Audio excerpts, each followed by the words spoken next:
Assalomu alaykum, hurmatli mekendaşlar, hurmatli test satуу kanalının ko'ruvchilari. Bugun 4-oktyabr 2025 Jalolobod shahrida sizlarga tovuq bozorida qisqacha seyldi qilib ko'rsatib ketamiz. Tuğanlar, sizlar videoga ayabay ko'p like'dan basıp, qattalbay ko'rayotgan bo'lsangiz qattalib, kanalni qo'llab ketingiz. O'z fikringizni kommentariyadan so'z turda yozib qoldiringlar.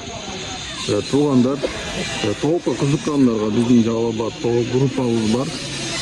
Kommentariyaga ссылкасын tashlab ketamiz. Kirib qattalib olsangizlar bo'ladi.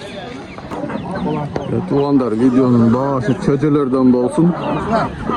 250-300 so'm bo'lib o'tadigan çocular. 3 aylık, 4 aylıklar. Adler çocular 350 so'mdan deytina. Ko'ringizlar. 4 aylık to'liq bo'libdir. Musk ördekler tuğanlar. Semiz soya turgan bolsa 600 so'm, 500 so'm bo'lib o'tadigan. Nakishlar 450'den 500 so'mgacha bo'lib o'tadigan. Tuxum tuy turgan tovuqlar surab bitdim bir sıra kirib. 500-600 semiz bolsa 700 so'm. Xorozlar 800'den 1000 so'mgacha ekan. Çocular 350'den 400 so'mgacha inler.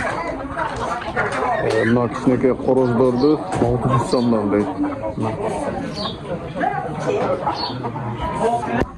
Dakendi çocuları 1000 so'm, 1000 so'm deb atışat. Çok kichkinagina qarab.